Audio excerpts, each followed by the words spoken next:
सांप की शक्ल में आपने बताया कि जिन्नात आते हैं, तो आम आने का नहीं कहा, रहते हैं जी। तो अगर हमें नजर आए कि सांप, तो हमें कैसे पता चलेगा कि ये जिन है या सांप है?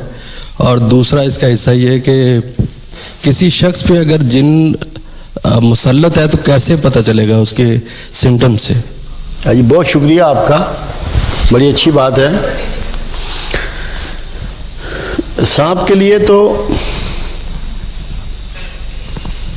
घरों में जब सांप निकलते थे तो रसूलुल्लाह सल्लल्लाहु अलैहि वसल्लम थोड़ा सा वक्फा फरमाते कि अगर ये जिन्नात में से है तो चला जाए। और आम तौर पे घरेलू सांपों को आप नहीं मारते थे, वो कहते थे कि ये आपको नुकसान नहीं पहुंचाते, ये चूहों को खाने आते हैं।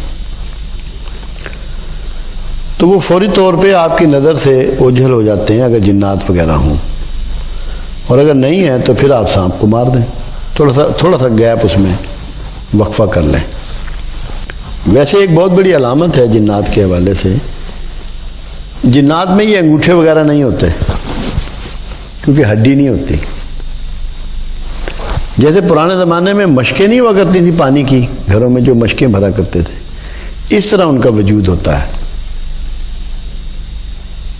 या जैसे आप ये सी लाइन देखते हैं, बड़े बड़े वो गोश्त के लोथड़े से होते हैं, इस तरह का वजूद होता है। इसकी अलामात हैं। जब जिन किसी पर मुसल्लत हो, इंसानी आंख डेड आई बन जाती है कि वो पलके नहीं झपकता इंसान। ये बहुत बड़ी अलामत आज आपको बता रहा हूं, पलके नहीं झपकता। जिस तरह आप कभी आपने कोबरा सांप या कोई दूसरा सांप देखा हो, वो ऐसे अपनी आंखों को एक जगह मरकूज कर लेता है, ऐसे जिन ज़दा शख्स जो है उसकी आंखें ठहर जाती हैं जैसे मुर्दे की, पलके नहीं झपकता।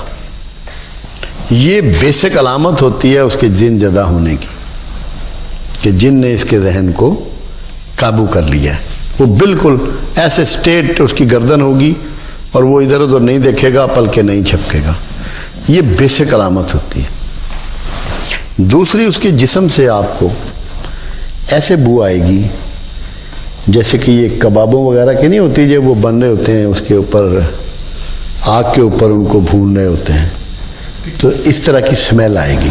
और जहाँ भी जिन्नात की एंट्री किसी घर में या कहीं हो, वहाँ इस तरह गोश्त के जलने की स्मेल लाजमी आती है। ये भी एक अलामत है, मैंने अपनी किताब में भी इसका तज़किरा किया है। और जब जादू किसी पर हो, जादू वाला आँख नहीं उठाता, पलके झुकी रहेंगी, बोझल सा महसूस करेगा, उससे आँख उठती नहीं है, और उससे ऐसी बू आती है जैसे कि जो खाले वगैरह किसी घर में पड़ी हुई हों, कि जो ये कुर्बानी की खालें लोग इकट्ठी करते हैं, वो स्मेल उसकी बॉडी देती है। ये जादू की अलामात में से है। तो अगर ये पता हो तो मेरा ख्याल है ज़रा थोड़ा सा इसका मामला आसान हो जाता है। सवाल ये है सर कि जिन्नात क्या सांप के अलावा कोई और शक्ल में भी हमें नज़र आ सकते हैं, यानी वो कोई और रूप भी धार सकते हैं? और अगर किसी को नज़र आ जाए, उसको फील हो कि कोई जिन है, तो उसको क्या पढ़ना चाहिए या क्या करना चाहिए? मुमकिन है किसी और शक्ल में, मुमकिन है। अल्लाह अकबर की तकरार करें। और सर ये वाहिद ऐसा कलमा है जो पढ़ना भी आसान है, घबराहट में आपको भूलेगा भी नहीं और आप महफूज हो जाएंगे।